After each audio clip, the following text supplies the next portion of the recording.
Agriculture characteristics, कृषि की विशेषताएं। यह topic Rajasthan geography paper second BA part second के विद्यार्थियों के लिए बनाया गया है। इस स्लाइड्स में या इस लेक्चर में हम जो एग्रीकल्चर, जो राजस्थान की एग्रीकल्चर है, कृषि है, उसके बारे में जानकारी हासिल करेंगे। सबसे पहले तो हम इस स्लाइड में ये देखते हैं कि जो हमारे यहाँ एग्रीकल्चर जो है उसकी विशेषताएं क्या है।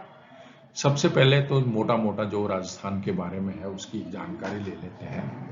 Largest state covering 10.5% of geographical area. जो राजस्थान के पास अगर मैं ये कहूँ कि पूरा एरिया है तो वो पूरे भारत का 10.5% जो एरिया है, अगर मान लो 100% एरिया इंडिया का मान लेते हैं तो राजस्थान का जो एरिया है वो उसमें हिस्सेदारी जो है वो 10.5% है। इसी तरह से 55% ऑफ द कंट्रीज पॉपुलेशन, यानी अगर पॉपुलेशन की बात करते हैं तो जो पॉपुलेशन है वो आपके पास 5.5% जो है उसकी पॉपुलेशन रहती है। इसी तरह से आपके पास जो पॉपुलेशन है वो कितने परसेंट जो है वो कृषि पर आधारित है, तो वो आपके पास 2:3 यानी 2/3 जो पॉपुलेशन है वो एग्रीकल्चर पे डिपेंडेंट है। 10% जो है पॉपुलेशन वो जो है वो एनिमल यानी जो आपके पशुपालन है उसमें एंगेज है या वो रखती है। और हम only 1% water resources of the country, जो राजस्थान है उसके पास जो पानी का जो हिस्सेदारी है या स्रोत है वो उसके पास 1% ही है। 83% of the available water used for irrigation, और इसमें भी जो 83% जो है वो इरिगेशन के लिए उपयोग होता है। 35% ऑफ क्रॉप एरिया इरिगेट। अगर मान लो हमारे पास क्रॉप का एरिया देखा जाए कि पूरे राजस्थान में जो फसल है वो कितने एरिया में उगाई जाती है और उस पर पानी का क्या जिसे कहें सोर्स है, तो हमारे पास 35% ऑफ क्रॉप एरिया इरिगेटेड, यानी जो फसल हम लेते हैं उसमें से 35% ही जो है वो एरिया इरिगेटेड है, यानी उस पर पानी से सिंचा जाता है या सिंचित जो भूमि है वो हमारे पास 35% ही है जिसमें हम फसलों को लेते हैं। और बाकी की सारी जो फसल है वो जिसे कहें वर्षा पर निर्भर करती है, उनका कोई इरिगेशन का सोर्स नहीं है। 70% area irrigated through wells and tubewells, और जो बाकी का एरिया है अगर मान लो हम बात करें 70% जो है वो जो आपका ट्यूबवेल है या जो आपके जिसे कहें ये ग्राउंड वाटर है उससे सिंचित किया जाता है। 27% इरिगेटेड थ्रू कैनाल्स, और 25% जो एरिया है राजस्थान का मान लो हम कहें तो वो कैनाल से है। और मेजर कैनाल जो है आपकी ये इंदिरा गांधी कैनाल है जिसमें हनुमानगढ़, गंगानगर, फिर जिसे कहें बाड़मेर, जैसलमेर के कुछ हिस्से वो है।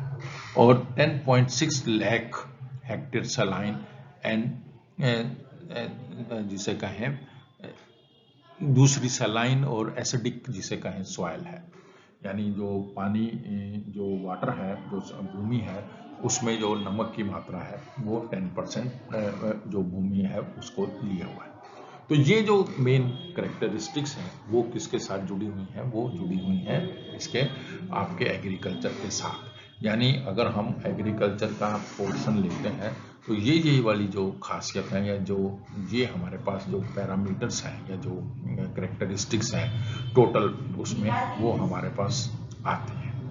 तो इस तरह से एग्रीकल्चर जो है हमारे राजस्थान का मेन सोर्स होते हुए भी और पॉपुलेशन भी अधिक होते हुए भी और वो भी चीज़ें होते हुए भी फिर भी हमारे पास उसकी क्या है, कमी है। तो ये मेन जो डिपेंडेंसी है एग्रीकल्चर की वो हमारे पास बेसिकली डिपेंडेंट है किस पर, सारी की सारी जो वर्षा पर आधारित फसलों पर निर्भर करता है। फिर हमारे पास जो है टाइप्स ऑफ एग्रीकल्चर है कि जो राजस्थान है उसमें हम किस तरह की बेसिकली एग्रीकल्चर करते हैं। तो अगर हम एग्रीकल्चर को या कृषि को बांटें तो सब्सिस्टेंस एग्रीकल्चर है जो कि सिर्फ जीविका पर आधारित होती है, उसको हम सब्सिस्टेंस एग्रीकल्चर कहते हैं। वेट एंड ड्राई एग्रीकल्चर है दूसरी, शुष्क और आर्द्र वाली। और इंटेंसिव एग्रीकल्चर है जिसमें हम जो है मैन पावर जो है यानी कृषि जो की जाती है उसमें इंटेंसिव लेबर जो है वो यूज होती है, यानी अगर छोटा भूमि है परंतु उसमें जो काम करने वाले कारीगर हैं या जो मैन पावर है वो उसमें अधिक लगती है। इसी तरह से हमारे पास प्लांटेशन एग्रीकल्चर है। प्लांटेशन में जो बेसिकली आपके पास रबड़ है, गन्ना है, ये बेसिकली प्लांटेशन एग्रीकल्चर में आ जाती हैं। फिर हमारे पास एक और कैटेगरी है ऑर्गेनिक एग्रीकल्चर जो आजकल काफी ज्यादा पॉपुलर हो रही है। अब सब्सिस्टेंस एग्रीकल्चर में भी हम उसको दो कैटेगरी में बांट सकते हैं। एक है प्रिमिटिव सब्सिस्टेंस एग्रीकल्चर, और प्रिमिटिव सब्सिस्टेंस एग्रीकल्चर का मतलब ये है कि जैसे पुराने जमाने में आदि मानव खेती करता था उसी टाइप की जो कृषि है वो आज की जाती है। दूसरा है इंटेंसिव सब्सिस्टेंस एग्रीकल्चर, यानी इंटेंसिव सब्सिस्टेंस एग्रीकल्चर में लेबर हमारे पास हम ज़्यादा लगाते हैं परंतु लेबर लगाने के बावजूद भी जो है फसल जो है वो सरप्लस में नहीं होती, सिर्फ एक गुजारे लायक की फसल होती है। उसके बाद वेट एंड ड्राई में को हम दो बांटों में, वेट एग्रीकल्चर है जिसमें नमी की मात्रा अधिक रहती है, और ड्राई एग्रीकल्चर है जिसमें हम कुछ ऐसी क्रॉप्स हैं जिनको पानी की आवश्यकता नहीं रहती है और वो जो है हमारी ड्राई एग्रीकल्चर के अंदर आती है। फिर ऐसे ही इंटेंसिव एग्रीकल्चर है जिसमें मैंने कहा लेबर है या कैपिटल है वो सारा इस्तेमाल किया जाता है। तो इंटेंसिव एग्रीकल्चर जो है उसमें आप लेबर का भी इस्तेमाल करते हो और नई टेक्नोलॉजी का भी इस्तेमाल है। और एक्सटेंसिव एग्रीकल्चर जो है बड़े एरियाज में जिसे कहें वो की जाती है। ऑर्गेनिक जो एग्रीकल्चर है जो आजकल ज़्यादा पॉपुलर है उसमें वेजिटेबल एग्रीकल्चर है, उसमें ट्रक फार्मिंग है, ग्रीन हाउस एग्रीकल्चर है। ग्रीन हाउस एग्रीकल्चर से मतलब ये है कि कुछ ऐसे किस्में उगाई जाती हैं जिनको अगर आपने खेतों में देखा होगा तरपाल लगा के या ग्रीन हाउस का इफेक्ट देकर वो फसल को उगाया जाता है। ग्रीन हाउस बेसिकली होता क्या है कि जो बाहर ऊपर का टेम्परेचर है वो अंदर तो आ जाता है उस तरपाल या उस जो हमने जो क्या कहते हैं बिछाया होता है, कोई चीज शीट बिछाई होती है, परंतु अंदर का टेम्परेचर फिर बाहर नहीं जा पाता। तो जितनी रिक्वायरमेंट उस पौधे को चाहिए होती है उससे वो पौधा जो है उसको टेम्परेचर मिल जाता है। तो जब इस तरह की एग्रीकल्चर की जाती है तो वो ग्रीन हाउस एग्रीकल्चर कहलाती है। सिमिलरली ऐसे ही हमारे पास फ्लोरल एग्रीकल्चर यानी फूलों की खेती वगैरह का जो आजकल काम चला हुआ शहरों के आसपास, जयपुर है, जयपुर के आसपास दिल्ली है, उसके आसपास जो लोग इसमें अंगेज है उसको फ्लोरल कहते हैं। फिर प्लांट नर्सरी है। प्लांट नर्सरी में आप छोटे पौधे या किसी तरह की वो लगा के आगे उसको सप्लाई करते हो। गार्डनिंग एग्रीकल्चर है जो जिसे कहीं घरों में या स्केल पर होती है। प्रिमिटिव सब्सिस्टेंस एग्रीकल्चर जो मैंने अभी कहा कि जैसे आदि मानव के टाइप में, तो उसमें से एक है शिफ्टिंग एग्रीकल्चर। शिफ्टिंग एग्रीकल्चर में क्या होता है कि आपने खेत जो है बेसिकली वो बो दिया, उसको 2 साल 3 साल आपने फसल ली, फिर आपको लगा कि उसके न्यूट्रिएंट्स कम हो गए हैं, फिर आपने उस जगह को छोड़ दिया और नेक्स्ट जो जगह है उस पर शिफ्ट हो गए। इसी तरह से परमानेंट एग्रीकल्चर, परमानेंट में क्या है कि आपने जो एग्रीकल्चर है एक ही फील्ड पर करते रहते हैं, काफी सालों तक वो चलता रहता है।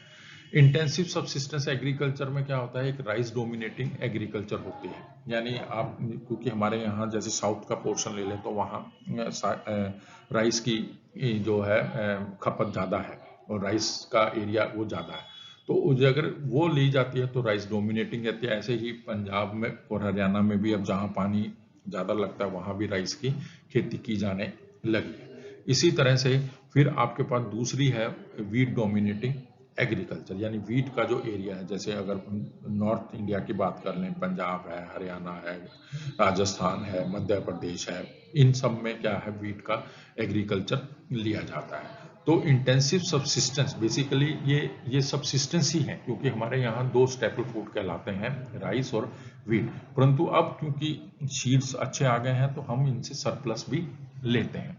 तो इस सरप्लस को लेकर जो है जो फसलें हैं वो उस हिसाब से बोई जाती हैं और फिर उनसे जो है जिसे कहें राइस और व्हीट जो है मेजर क्रॉप्स के रूप में जो है वो उभर के आ रहा है।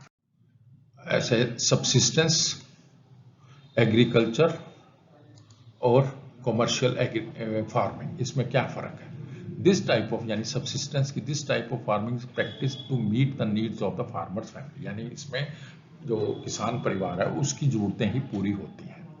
कमर्शियल में कहता है कि in commercial farming crops are grown and animals are reared for sale in market, यानी इसमें फसल भी ली जाती है और एनिमल को भी साथ साथ पाला जाता है। तो उससे क्या होता है कि इनकम का सोर्स जो है वो बढ़ जाता है। सब्सिस्टेंस में traditionally low level of technology and household labour were use to produce on small output. घर की ही जो सदस्य हैं वो खेतों में काम करते हैं और जो बोने का, काटने का या और कोई जो टेक्नोलॉजी है वो भी लोकल लेवल की इस्तेमाल होती है। कमर्शियल में क्या होता है, the area cultivated and the amount of capital used is large, या जो बहुत बड़े एरियाज होते हैं और जो पैसे का खेल है उसमें भी ज़्यादा होता है।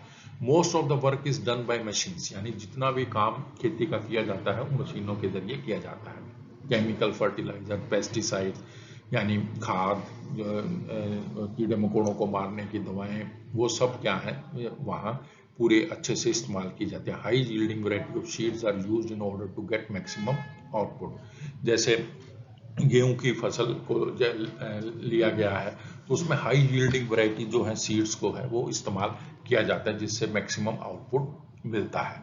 सब्सिस्टेंट फार्मिंग जो है can be further classified as intensive subsistence and primitive subsistence farming, यानी सब्सिस्टेंस फार्मिंग को हम 2 तरह से और बांट सकते हैं। Commercial farming includes commercial grain farming, mixed farming and plantation agri. Commercial में हम क्या कर सकते हैं, तीनों चीजों को जोड़ देते हैं, मिक्स फार्मिंग भी उसमें आ जाती है और प्लांटेशन एग्रीकल्चर भी आ जाती है। तो ये बेसिकली डिफरेंसेस हैं सब्सिस्टेंस फार्मिंग और कमर्शियल फार्मिंग के, जिनके बेसिस पर हम अपनी जो भी हम फसल उगाते हैं, जो काम खेती का करते हैं वो इनके बेसिस पर रहता है।